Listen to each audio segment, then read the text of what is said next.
Hello, dear listeners. Thank you for joining me today. Before I begin, I'd be grateful if you subscribe to the channel and left a comment telling me where you're listening from. It always warms my heart to know how far these stories travel. Now, settle in. This is a story about patience, betrayal, and the quiet power of secrets. My son and his wife locked my husband and me in the basement of our own home. Not with rage, not with shaking hands, but with calm voices and eyes that had already decided we were no longer people, only obstacles.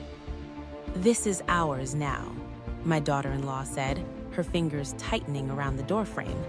My son didn't look at me. He stared at the floor like a boy ashamed of muddy shoes.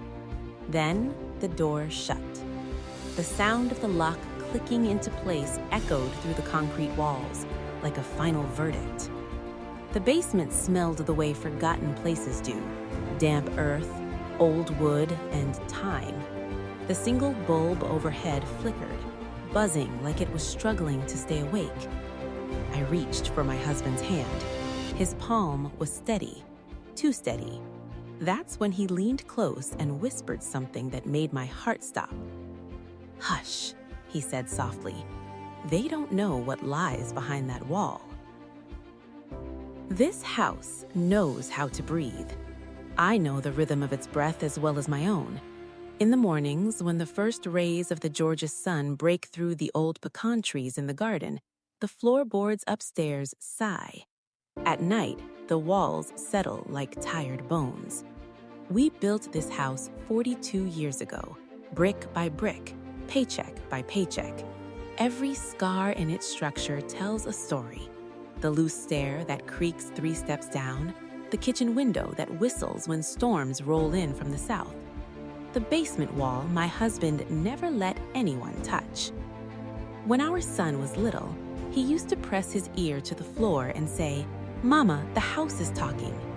I'd laugh and tell him houses don't talk, but they remember. Our son wasn't always like this. He was once the boy who cried when birds hit the window, the boy who slept with his shoes on because he said it made him ready. We gave him everything we could: love, education, this house. But somewhere between success and entitlement, he stopped seeing us as parents and started seeing us as property that hadn't transferred ownership yet. When he married her, the change came faster. She had a way of smiling without warmth, like a knife polished clean. "It's time to think about the future," she'd say, glancing around the living room like a real estate agent. I didn't realize she meant a future without us in it. The bulb flickered again. My husband rose slowly, his knees protesting. He crossed the basement like a man walking a path he'd memorized decades ago. 3rd brick from the bottom, 2nd from the left. He pressed. The brick shifted. Behind it was a small metal door, cold and smooth, hidden beneath mortar and paint. My breath caught in my throat. "I was going to tell you," he said gently. "I just wanted to wait for the right moment." He turned the handle, and the house exhaled.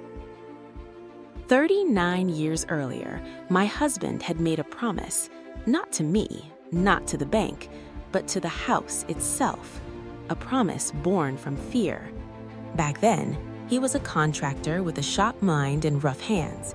He knew how people lost everything overnight: fires, lawsuits, family. So he prepared, not with greed, with foresight. Behind that wall wasn't just a secret, it was leverage.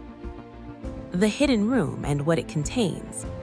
Why the son and wife thought they had